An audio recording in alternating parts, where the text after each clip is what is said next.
پھر 2 مولانا جو میرے ساتھی بھی تھے مجھے الگ کمرے میں لے گئے.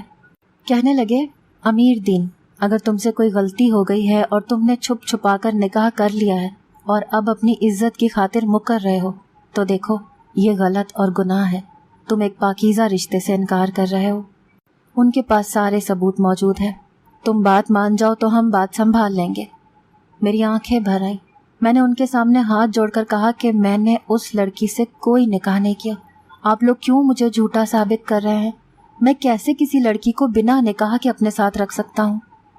کہنے لگے نکاح نامہ اصلی ہے، شناختی کارڈز کا نمبر تمہارا درست ہے، سائن تمہارے بالکل ویسے ہیں، تمہاری تصویر اس لڑکی اور اس کے والد اور بھائی کے ساتھ موجود ہے. پھر ہم کیا سمجھیں اور کسے سچا سمجھیں؟ میں نے کہا کہ اس کا ایک ہی حل ہے میرے پاس. وہ لڑکی اگر یہ کہتی ہے کہ میں نے اس سے نکاح کیا ہے تو میں سب کے سامنے اسے طلاق دے دیتا ہوں. قصہ یہیں ختم ہو جائے گا، کیونکہ میرا اللہ جانتا ہے کہ وہ لڑکی میرے لیے غیر محرم ہے. میں ایک چھت کے نیچے اس لڑکی کے ساتھ میں 1 منٹ بھی نہیں رہوں گا. میری بات سن کر وہ مفتی ساتھی باہر نکل آئے. پھر مجھے ایک اور ساتھی بلانے آیا. وہ لڑکی سسکیوں سے رو رہی تھی. میرے سامنے ہاتھ جوڑ کر بولی خدا را امیر دین صاحب مجھے طلاق مت دیں. مجھ سے ایسی کون سی غلطی ہو گئی ہے؟ میں سب کے سامنے آپ سے معافی مانگ لیتی ہوں، مجھے طلاق مت دیں. میں نے غصے سے اپنا رخ بدل دیا. اس کے والد کی سفید داڑھی تھی، آنکھوں میں آنسو بھرے. کہنے لگے ٹھیک ہے، یہ میری بیٹی کو طلاق دینا چاہتا ہے تو پہلے حق مہر کا انتظام بھی کر لو جو کہ 20 لاکھ ہے. یہ سن کر میرے اوسان خطا ہو گئے.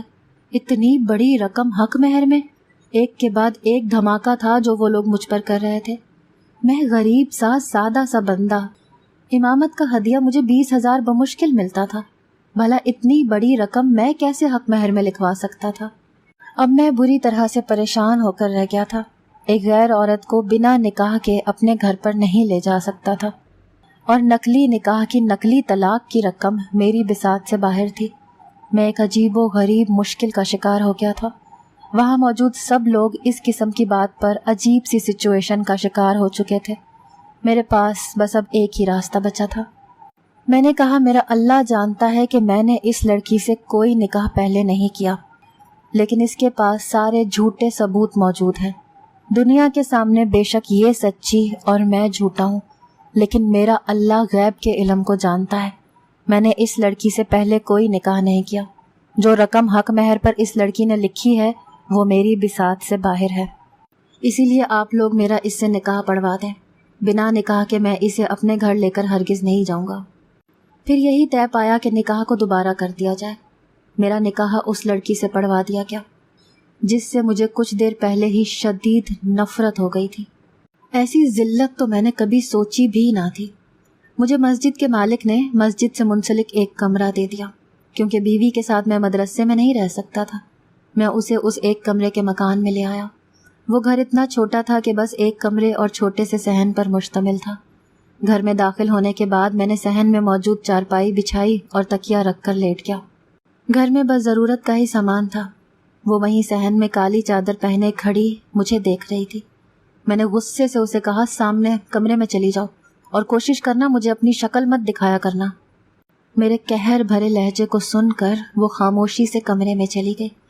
میرے سینے میں تو کوئی الاؤ دہک رہا تھا. میں ایک یتیم لڑکا تھا. ماں باپ کی حادثاتی موت کے بعد میں چچا کے پاس رہنے لگا، لیکن چچی مجھے برداشت نہیں کرتی تھی. چچا سے روز لڑتی تھی. وہ تنگ آ کر مجھے اسی مسجد کے مدرسے میں حفظ کے لیے ایسا چھوڑ کر گئے کہ پھر واپس نہیں پلٹے. میں نے قرآن مجید حفظ کیا اور اردو انگریزی کی تھوڑی سی تعلیم حاصل کی. پھر اسی مسجد کی امامت پر مامور ہو گیا.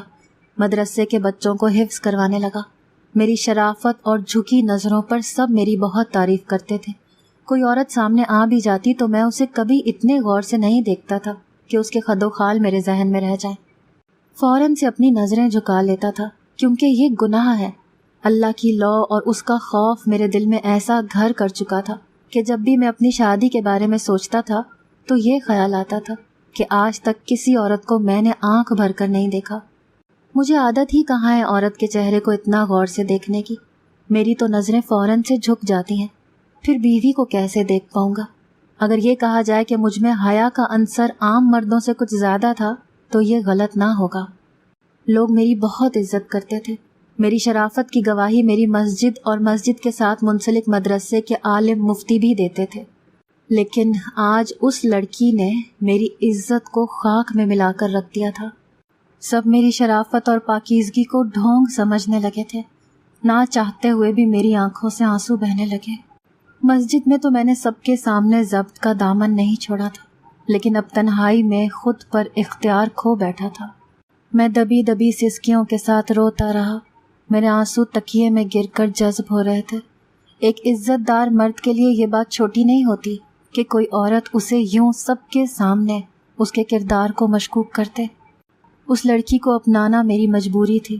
پھر 20 لاکھ کا مہر بھرنا میرے اختیار میں نہ تھا، لیکن وہ مجھے اتنی بری لگ رہی تھی کہ مجھے اس کا چہرہ دیکھنا بھی گوارا نہیں تھا. اس چھوٹے سے گھر میں بس ایک ہی واش روم تھا اور وہ کمرے میں تھا. میں روتے روتے کچھ دیر ہی سویا تھا کہ تہجد کے وقت میری آنکھ کھل گئی، کیونکہ میں پابندی سے تہجد پڑھتا تھا. کچھ دیر چارپائی پر ہی بیٹھا رہا کہ اندر کیسے جاؤں. میں ذہنی طور پر نکاح کے لیے تیار نہیں تھا. جو کچھ ہوا تھا مجبوراً ہوا تھا، اچانک سے ہوا تھا. کسی خاتون کے کمرے میں یوں جانا میرے لیے ایک آزمائش سا تھا جو زبردستی میری بیوی بن گئی تھی. کچھ دیر تو میں یہ سوچتا رہا کہ کیا کروں. پھر خیال آیا کہ وہ سو رہی ہوگی. چپکے سے اندر چلا جاتا ہوں اور وضو کر کے لوٹ آؤں گا. جب میں کمرے میں داخل ہوا تو کمرے میں ہلکی سی روشنی تھی. وہ لڑکی جائے نماز بچھائے سجدے میں تھی. میں نے پہلے تو اسے حیرت سے دیکھا، پھر خود کو جھٹک کر واش روم چلا گیا. جب وضو کر کے باہر نکلا تب بھی وہ سجدے میں تھی. میں کمرے سے باہر نکل گیا، جائے نماز بچھایا اور نماز تہجد کی نیت باندھ لی. نماز اور ذکر اذکار سے فارغ ہو کر مسجد چلا گیا. مجھے دیکھ کر میرے بہت سے ساتھی ایک دوسرے کے کانوں میں خسر پھسر کرنے لگے. یقیناً میرے بارے میں ہی باتیں کر رہے ہوں گے. میں نے چپ چاپ امامت کروائی اور وہیں بیٹھ گیا، ورنہ میں چاشت کے بعد کچھ دیر گھر آرام کرنے چلا جاتا تھا. پورا دن میں نے مسجد اور مدرسے میں گزارا. گھر میں عشاء کے بعد لوٹا تھا. گھر صاف ستھرا تھا، کھانے کی خوشبو بھی آ رہی تھی. بھوک تو مجھے بھی لگی تھی. دوپہر میں کھانا مدرسے میں کھا لیا تھا. گھر پر راشن شاید موجود تھا. میں عشاء کے بعد گھر آیا تھا. بھوک ہونے کے باوجود میں نے اپنی چارپائی بچھائی اور لیٹ گیا. وہ لڑکی کچن سے باہر نکلی، اسی کل والے لباس میں تھی. چادر پوری سر پر لپیٹ رکھی تھی. کہنے لگی کھانا تیار ہے، آپ کا کھانا یہیں صحن میں لگا دوں؟ میں نے اس پر ایک غصیلی نظر ڈال کر ہٹا لی. میرے کھانے کی فکر کرنے کی تمہیں کوئی ضرورت نہیں ہے، بس اپنا انتظام کیا کرو. یہ کہہ کر میں نے کروٹ بدل کر آنکھیں بند کر لیں. کچھ دیر بعد ہی میری آنکھ لگ گئی. تہجد کے وقت وہ مجھے پھر سے سجدے میں نظر آئی. مجھے لگا اپنے گناہوں کی توبہ مانگ رہی ہوگی، لیکن کسی انسان کے ساتھ کی گئی زیادتی کی تب تک معافی نہیں ہوتی جب تک وہ خود معاف نہ کرتے. میرے دل میں بار بار یہ ابال آنے لگتا کہ اس عورت سے پوچھوں تو صحیح کہ اس نے میرے ساتھ ایسا کیوں کیا. پورا دن مسجد میں گزار کر جب میں گھر گیا تو وہ کچن میں موجود تھی. میں آج رات کا کھانا بھی مدرسے سے کھا کر آیا تھا. میں نے کچن میں جھانک کر دیکھا تو وہ کچن میں ہی تپائی رکھ کر کھانا کھا رہی تھی. مجھے دیکھ کر کچھ نروس سی ہو گئی. سنو، کھانا کھا کر باہر صحن میں میری بات سن لینا. یہ کہہ کر میں باہر چلا گیا. وہ کھانا کھا کر صحن میں آ کر ایک کونے میں کھڑی ہو گئی.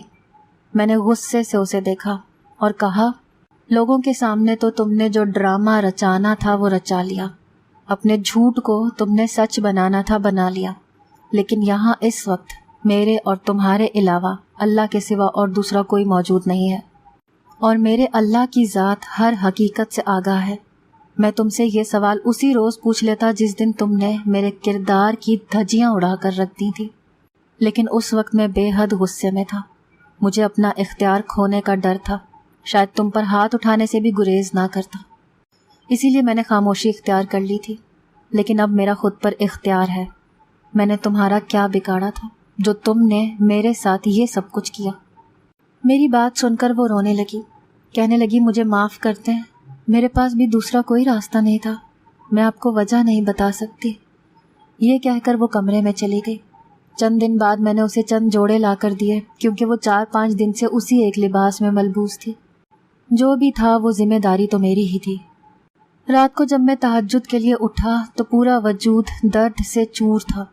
مجھے محسوس ہوا کہ مجھے بخار ہے. میرا جسم تپ رہا تھا. بمشکل ہی میں نے فجر پڑھائی اور گھر لوٹ آیا۔ مجھے تیز بخار ہو چکا تھا۔ میں صحن کی چارپائی پر لیٹ گیا۔ میری بیوی نے جب مجھے یوں بیمار دیکھا تو میرا بہت خیال رکھنے لگی۔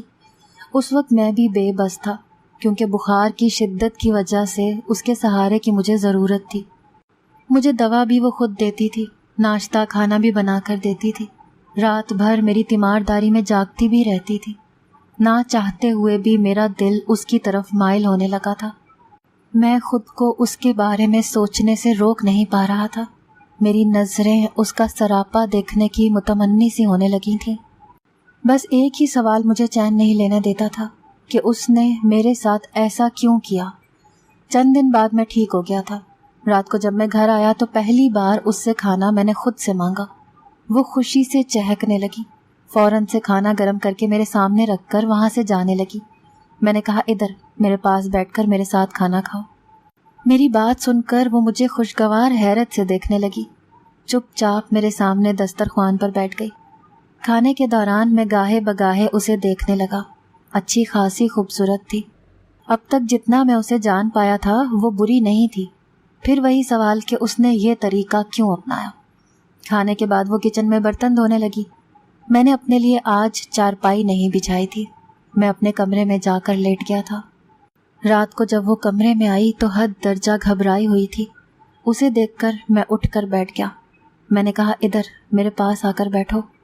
وہ چھوٹے چھوٹے قدم اٹھاتی میرے پاس آ کر بیٹھ گئی۔ میں نے اس کا ہاتھ تھام لیا، جو اس وقت برف کی مانند ٹھنڈا ہو رہا تھا۔ بہت پیار اور اپنائیت سے میں نے بات شروع کی۔